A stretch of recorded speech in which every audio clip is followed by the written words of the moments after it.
Last fiscal year, you exported 10 billion rupee electricity to India. How much you imported from India, my Nepalese friends? You imported 19 billion Nepalese rupees of electricity from India. You had a deficit in electricity trade, one of the products you are proud of, and you think that will bring you economic independence. And the first months of this year, fiscal year, do you know how many cereals you imported from India? In 1 month, not in 1 year. You imported 7 billion Nepalese rupees of cereals from India. So multiply by 12. So each year you will import 10 billion, not 10 billion, 100 billion Nepalese rupees of agricultural products from India. China grows. Our future is bright. And we want to benefit all the developing countries, especially our Nepalese friends. So my suggestion to the Nepalese friends is that your economic structure needs restructuring. When you do that, you need to put an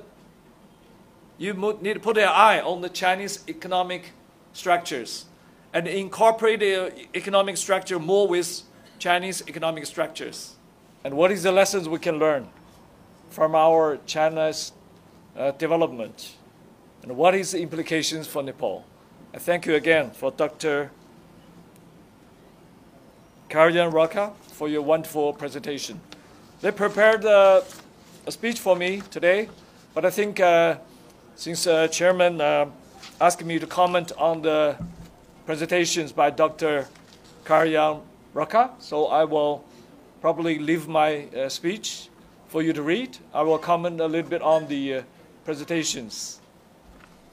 I think Dr. Karyan Raka is very right about the division of 3 stages of China's development. But there are some misunderstandings about China's economic structures. For example, when the new China was founded in 1949,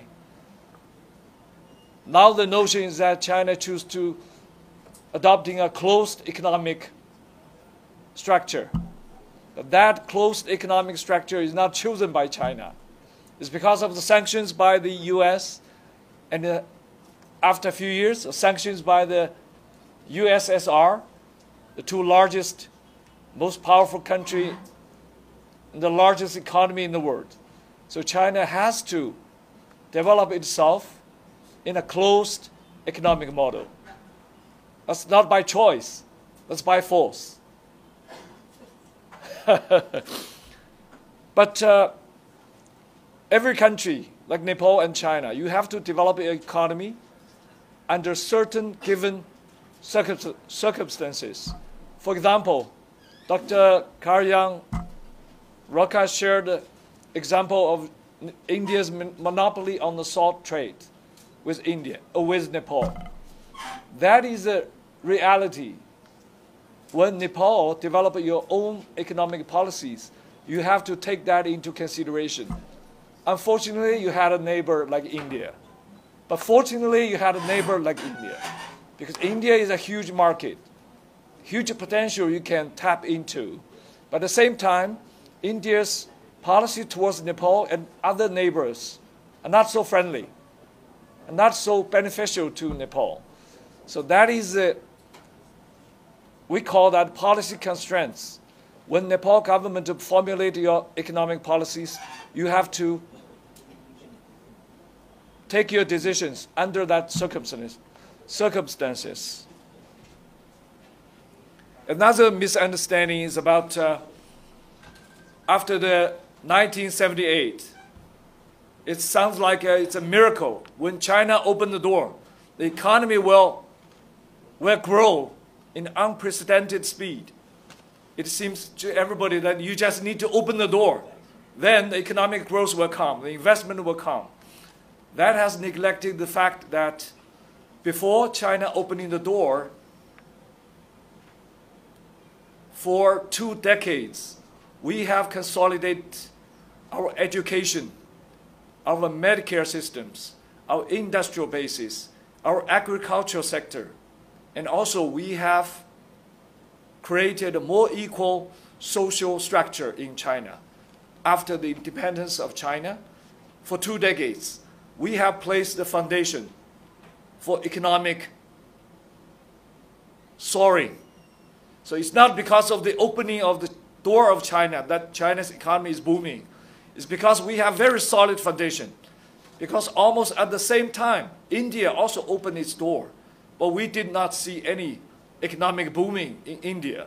Only after recent years we see that India's economy is starting to soaring. So that is another misunderstanding about China. It seems like if you have an opening policy, if you have special economic zones, your economy will grow naturally. But that's not true. Your economy will not grow naturally. You have to solve the problems like a more equal social structure, a very strong agricultural sector, a very strong industrial basis, and a very strong education basis. But right now, what we see in Nepal is you had a very strong education basis, you had a very strong medical systems, but you have a very weak agriculture sector. It's become even weaker because I was told that Nepal used to be an agricultural products exporting country. Now you're importing huge amount of agricultural products from India. I want to share with you a few statistics.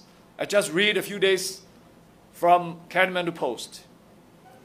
You know, every Nepalese politicians, leaders, business people, ordinary people, when I met them, they're talking about, we want to export more electricity to India, to China. Then we will have an independent economy. What is the reality? I want to share with you, Nepalese friends. Last fiscal year, you exported 10 billion rupee electricity to India. How much you imported from India, my Nepalese friends? You imported 19 billion Nepalese rupees of electricity from India. You had a deficit in electricity trade, one of the products you are proud of, and you think that will bring you economic independence. And the first months of this year, fiscal year, do you know how many cereals you imported from India? In 1 month, not in 1 year. You imported 7 billion Nepalese rupees of cereals from India. So multiply by 12. So each year you will import 10 billion, not 10 billion, 100 billion Nepalese rupees of agricultural products from India. So I will say that Nepalese government, I was suggesting that put a priority on agricultural sector. That is very important. Also, you don't have a very strong industrial basis. Your manufacturing sector has been shrinking from 14% of GDP now to below 10%. Now we can see that every industrial products you're importing from India, China, from around the world. You're not producing anything. So one of the issues when I met with Nepalese politicians, leaders, and friends, they're saying that we have a huge deficit in the trade with China. We say that we welcome Nepal to exporting products to China. But the problem is that you are not producing not any agricultural products, not any industrial products. So what I'm doing here is I'm working with the Nepalese government, with the Right Honorable Speaker, to improve the capacity of Nepal to produce quality agricultural products and quality industrial products. So 2 months ago, we successfully exported the first batch of haylage to China. It has a potential that single agricultural products has the potential to exporting 30 million US dollars per year to China. So that is the only single products. So there are huge, huge potentials, my Nepalese friends. Your agricultural sector has huge potentials that need to be unleashed. So one of the important lessons I draw from Dr. Karyang Roka is that you have to make the right policies at the right time. So when China was established, New China was established in 1949, we have very limited resources. So at those times, the main job for the government is distributing those very limited resources evenly among Chinese people, so that every Chinese people can enjoy equitable opportunities. Every Chinese people can unleash their potentials. So after 2 decades, we have a very solid foundation. And then we embrace the globalization age. So we open up with that very solid foundation, so China's economy can enjoy 30 years of average more than 10% of growth. So that is the right time to take the right policies. India is also taking that policies, but it's not at the right time. So when India opens its doors, it does not bring economic growth to India. So right now, what is the future of China? What is the policy right now for China? Now we enter into a new era of economic development, which is upgrading our industries. We want to lift China out of the middle income trap, which means China has to embrace the world more, not close the door. Even though the US want to disengage with China, but we want to embrace the world more, including Nepal. So that's why our president proposed the BRI initiatives. It's not a geopolitical tool, as Dr. Karyang rightly put it. It's a gift for the developing countries. Countries embracing BRI more fast, more effectively, they enjoy more faster economic growth. That's what's happening in Africa, in Southeast Asia. To some extent, it's happening in South Asia. Now our policy is focusing on heavy investment in technologies. Now we have invested almost 2% of GDP in research and development. Now we have, you can see a lot of breakthroughs in China's high-tech sectors. Chinese space station is roaming in the space. China's submarines can dive into 10,000 meters under the sea. We are drilling 10,000 deep holes in the earth.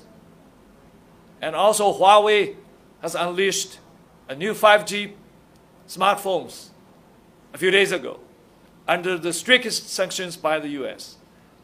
That's all the vivid examples of how China is investing in the technologies. And we want to upgrade our whole industries. China, the growth, our future is bright.